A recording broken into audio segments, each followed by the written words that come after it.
Goodman, I think you were with me in that most of the season.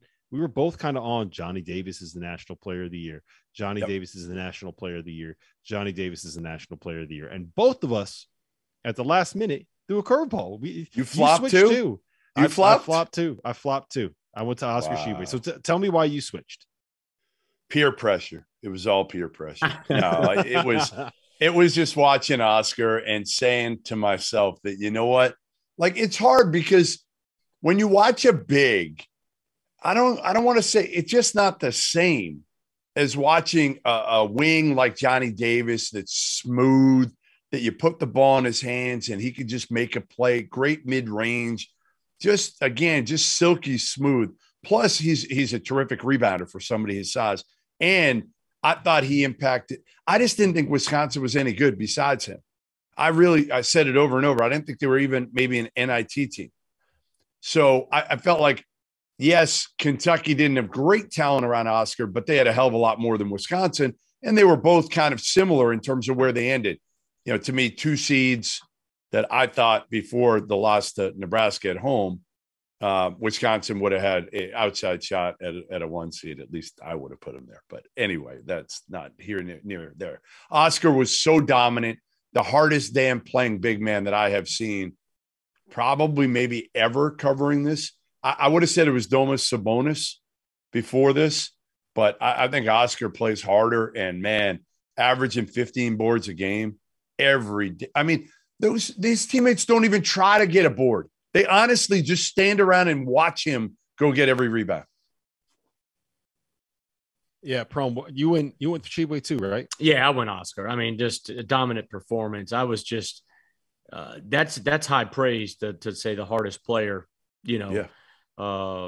You know, I mean, a couple that come to mind that Kenneth Fareed was phenomenal. That you know, we played against him for a while. His motor ran like crazy. And then when I was in college, Antonio McDyess was phenomenal. But Oscar Shebe, I just thought he got Kentucky back where they're supposed to be, you know. And when you just consistently, the hardest thing to do is just dominate the glass, because that's toughness, it's effort, and you have to do it every night. And there's nothing pretty about it. Like, you know, you're not getting 27 points. You're not getting, you know, that kind of love. And he did it every day, and he has a great personality about it. And I just thought he was no question deserving.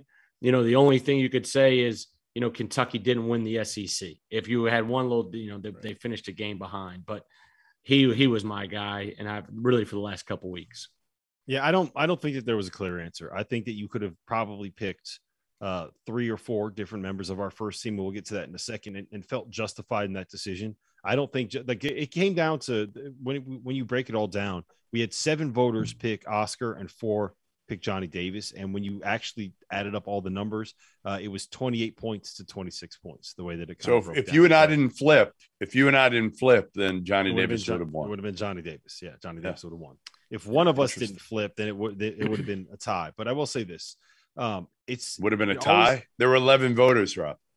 It would have just your mouth sucks. You get 3 for first place, 2 for second place. This is what we're dealing with, Prohm. This is what we're dealing with. No, you don't understand, Goodman. It's okay. I do. It's okay. I do. There's got to be a tie. No, you don't. Most first place votes. I think you're right, Rob, in that, man, it really could have gone to several guys. I think that's no question. I mean, Johnny Davis, what he did with Wisconsin for them to win the Big Ten. I know it's people can say it put a sour taste because they got beat by Nebraska, but at the end of the day, they won the Big Ten. You know, they had the outright. Yeah, you know? It's still objectively hilarious that they partied as hard as they did after winning, because they were like, yeah, we could beat Nebraska. Think, and they go and they lose to Nebraska, which is it's almost as funny as Coach K losing on his final night in Cameron Indoor Stadium. Not quite as funny. That was not funny. But I will say this though, it's very weird picking a guy to win National Player of the Year that can't really go get his own shot, right? That was the one weird thing to me. It's like normally you want. When you think about National Player of the Year, it's like, okay, we're going to start a team. Who is the first guy that you're going to pick? And I don't know if there's really like it wouldn't be Oscar Shebe. What I came down to was I think Kentucky is a top 3 to 5 team in college basketball at minimum. I don't think Kentucky is a top 25 team without Shebe, because I think he is the reason why everything fits together.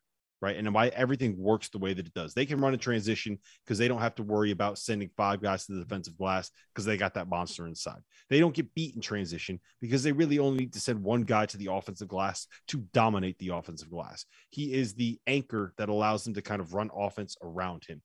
And I think that most importantly, he sets a tone of unselfishness on that team. Like when your best player is a dude, it's like, yeah, I'm just going to go get every rebound. Don't worry about running. I don't need shots. When he's that dude, I think that it changed a little bit what the culture and the attitude and the mindset of that roster is. And if you looked at Kentucky teams in past years, I don't think that they played. I think Oscar is a refreshing presence. I think is probably the way to say it in terms of the way that locker room operates. All right, coach of the year. I went with Ed Cooley. It kind of came down to Ed Cooley or Tommy Lloyd.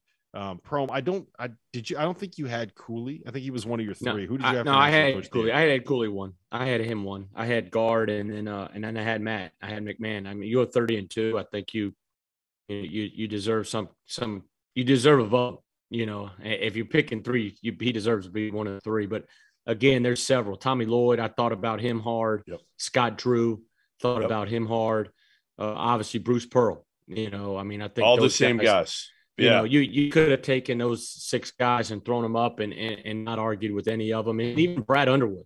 I mean, I'll give you one more. You know, I'll give you one more that I think deserves to be in the top 5 conversation. Mark Adams, Texas Tech. Yeah. You know who I had in my top 3? I don't know if you guys are going to agree with this. John Calipari. I could see that too. I could see that. I could see that too, though. I mean, they're going to win. They're going to win probably close to 20 more games than last year. You know what I mean? I mean, they won 7, 8, 9 games last year, and you know he did a great job. You know, which you can in 1 year. He flipped it. He got what he needed. He changed the things he needed. He brought in the guys he needed, and they're back. And if they're winning the SEC tournament on Sunday, it wouldn't surprise me. Yep. All right, let's get into our first thing. So Jabari Smith won our freshman of the year. That was close to a consensus. I think 2 people had Chet as number 1. Defensive player of the year was Walker Kessler. That was more or less a consensus. So let's get into the All-American teams.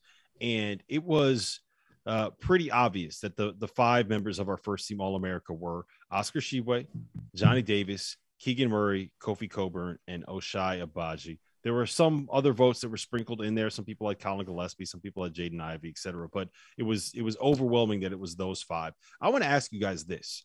We have our producer, Greg Waddell, pointed this out. We have 3 players on our first team All-American team from the Big Ten. And I don't think I'm alone in kind of writing off the Big Ten in terms of having a national title favorite somewhere in that conference. Is that something that adds up, Jeff? I mean, listen, you could say Purdue and Illinois are in the convo, but they're not at the top of they're not on tier 1 anymore. Like I think Purdue was there, but their defense hasn't gotten better. So I that worries me. So I think they're both in that like second tier, but the first tier is small to me. Like, I don't know. I mean, I don't put Arizona in the first tier. I put Arizona probably in the middle of those 2. I put Gonzaga, Kentucky. Do we have that mute button yet? And we got the mute button. I'm telling you, I don't put them with Gonzaga, Kentucky. If I'm betting my house on teams, I'm not betting my house on Arizona. I'm going to bet it on Gonzaga, Kentucky. I don't know who else, but you know, I think Gonzaga. How many houses do you have to bet? First of all, I only have one house, so I would be homeless. I would be homeless. You're going to lose something, man. You can't. Not all of those teams are going to be able to win. To me, Arizona's the top. I think Gonzaga is the clear best team in the country right now. It should be the clear favorite. The clear favorite on Bet Rivers. They are only a 3.5 to 1. The odds right now for them to win a title. Then to me, it's probably Arizona, Kentucky. I think Auburn's right there. And I think you can make the argument for Duke if they show up because of how talented they are. Is probably right there. And Baylor, if they were healthy, I would say would be right there as well. And they're then not kind there. of like then you slowly kind of like trend down. But to me, there's Kansas. about 12 or 13 teams. Kansas is up there too. But yeah, I mean, it's Gonzaga to me is kind of like a shade above everybody else, and then there's like a jumble of 11 or 12 teams. It's very weird to me. I don't have any of the Big Ten teams in there. I think I would not be shocked if Illinois made a Final Four. I think Purdue has the firepower to get to a Final Four. Honestly, if I was going to pick one single team based on the odds that you can get at Bet Rivers, if there's one team that I was going to bet on to make it to a Final Four, it might be Iowa. It really might be Iowa because you get the longer odds. I think they're better defensively than they've been. Prohm, you don't like that. No, doesn't seem like you like that. Well, I spent 6 years in Ames, so I don't know if I can. Yeah. There we go. It finally comes out. He's got Matt McMahon. The hatred saying that Iowa can't do it. He's not biased. Imagine we finally broke through the coach speak wall. All right, we're good. Let's do it. I've never heard Steve Prohm be like mad at anybody, but he hates the Iowa Hawkeyes. No. You just, you're an Ames. You can't root for Iowa, But no, I think what Fran's done this year is remarkable, though. I mean, the guys that he lost, you lose Garza, and you lose those guys that he lost off that team last year, and to come back and have a top 20 team. I mean, I'm watching them last night, and they had a great chance to win that game. And I'm looking at them like, dang, man, Fran's got them top 20, and they're 12-7 in the league. He's done a great job there, and he's done it over a long period of time. All right, Goodman, we gotta get to a break here in a second, but before we do, our second team All-American team was Colin Gillespie, Ben Mathurin, Jaden Ivey, Jabari Smith, and Drew Timme. And third team, we had your boy JD Notte, EJ Liddell, Paolo Banchero, Chet Holmgren, and Walker Kessler. Did anybody get snubbed? Is there anyone that's not on one of those three teams that you think has to be on there? Not really. No. Here's my only thought on that. Go ahead. And I know he was injured, but Baylor's third in the country, and nobody's on there. James Akinjo can't make it. Nobody. No, because they were so balanced, Steve. Yeah. But I just, I thought he was big for them. And I get it. I mean, the guards and they, the fluctuating roster. But, that's obviously a credit to Scott Drew and his staff, too. Did a phenomenal job. But, third in the country, you'd think you're gonna have somebody on an All-American team. Yeah, the only reason I didn't have him on there was because I think that he kind of fell off a little bit down the stretch of the season, and I love him. Look, I had him preseason first team. Yeah, that's why I said I know you got some Akinjo bias in you. I thought about David Roddy, guys. I thought about David Roddy, getting him on the he's right up knocking on the door of that top 15. Colorado State's been good, not phenomenal. If they had won the Mountain West, I probably would have put David Roddy on there.